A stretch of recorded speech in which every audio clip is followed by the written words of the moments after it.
Fala aí, aqui é o Eduardo do Responde Aí e hoje vamos bater um papo sobre colisões elásticas. Bom, para falar de colisões elásticas, a gente tem que se perguntar, o que é uma colisão? Bom, uma colisão é isso mesmo que você está pensando, é quando uma ou mais partículas, elas se chocam, se batem, beleza? E aí o que acontece? Pô, uma partícula está batendo na outra, na grande maioria dos casos vai haver o quê? Uma mudança na sua velocidade e às vezes até na direção da sua trajetória, beleza? Então é sobre isso que a gente vai bater um papo hoje, ok? Então, vamos lá. Você lembra que num sistema isolado, ou seja, quando não há ação de forças externas, a gente tem a conservação do momento linear?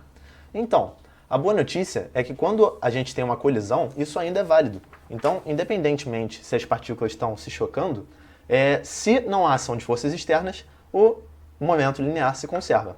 Lembrando aqui que não há ação de forças externas não necessariamente significa que não existam forças externas, e sim que o somatório dessas forças externas é nulo, por isso elas não estão atuando no sistema.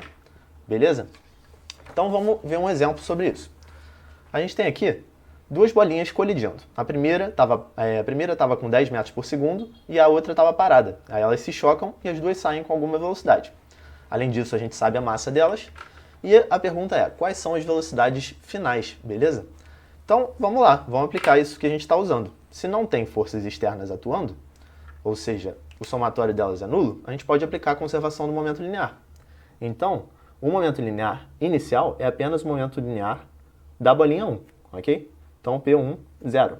Enquanto o momento linear final é o momento linear da partícula 1, final, mais o da partícula 2, certo? Aqui eu estou escrevendo sem anotação vetorial porque é um problema em uma dimensão. Eles estão sempre na mesma reta, ok? Então vamos lá. O momento linear inicial ele vai ser a massa 1 vezes a velocidade inicial, 1. Enquanto o momento linear final vai ser a massa 1 vezes a velocidade 1 final mais a massa 2 vezes a velocidade 2 final.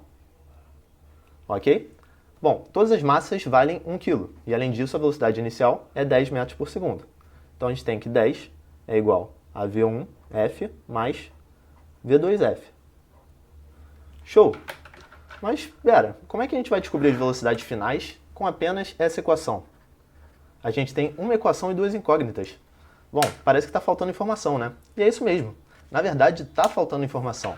O problema, ele poderia ter dito, por exemplo, que a colisão é elástica. E agora sim a gente tem uma nova informação. Mas que nova informação é essa? O que muda o fato da colisão ser elástica?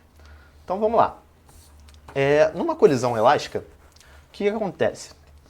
Uma colisão elástica ela é uma colisão ideal, ou seja, se não há a dissipação de energia. Então, além do momento linear, a energia cinética do sistema ela também se conserva, beleza? Então a gente tem que o somatório da energia cinética, a energia cinética total antes é igual à energia cinética total depois da colisão. E isso é a equação que a gente vai estar sempre usando nos problemas de colisão elástica, ok? Então vamos voltar ao nosso problema. A gente quer achar as velocidades finais, sabendo agora que a colisão ela é elástica, beleza? Então a gente pode usar a conservação da energia cinética, ok? Vou tirar isso aqui para escrever. E o que a gente pode tirar disso? Vamos lá. A energia cinética inicial ela vai ser apenas a energia cinética da bolinha verde. Então a gente tem o quê? M1 vezes a sua velocidade inicial ao quadrado sobre 2. Enquanto a energia cinética final é a massa do corpo 1 vezes a velocidade final ao quadrado sobre 2, mais a energia cinética da bolinha laranja, que é M2 vezes a sua velocidade final ao quadrado sobre 2. Ok? Então, aqui a gente pode cortar o 2 em todos os denominadores, e além disso as massas valem 1 kg, ok? Substituindo a velocidade inicial por 10, a gente tem o quê? Que 100 é igual a V1F ao quadrado mais V2F ao quadrado, ok? E essa é a nossa segunda equação. Agora sim, a gente tem duas equações e duas incógnitas para resolver o nosso problema. E a gente consegue encontrar isso, ok? Então, como é que a gente vai fazer? A gente pega essa informação e substitui aqui. Então, eu tenho que V2F ela é 10 menos o V1F. Então, eu tenho aqui que 100 é igual a V1F ao quadrado mais 10 menos V1F ao quadrado. Na verdade, o quadrado está no parêntese, ok? Então, fazendo essa continha, a gente vai chegar no quê? A gente tem 100 é igual a V1F ao quadrado mais 100 menos 20 V1F mais V1F ao quadrado. Cortando 100 com 100 e botando em evidência, a gente chega que V1F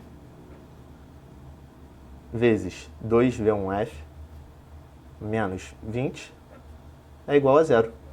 Ou seja, se a gente tem uma multiplicação dando zero, ou as duas possibilidades são o quê? Ou o V1F é igual a zero, ou então esse termo aqui é igual a zero, ou seja, V1F igual a 10.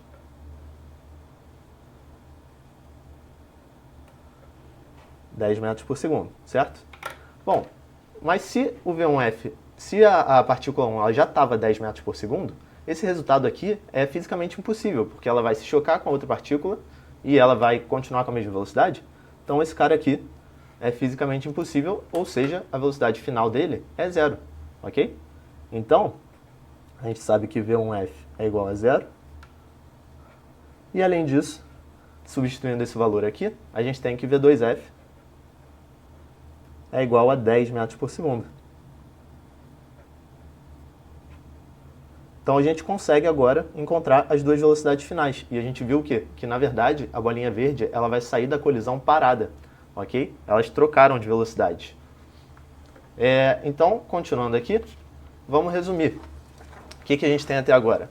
Quando a gente sabe, num problema que a colisão ela é elástica, a gente tem o quê? A conservação do momento linear.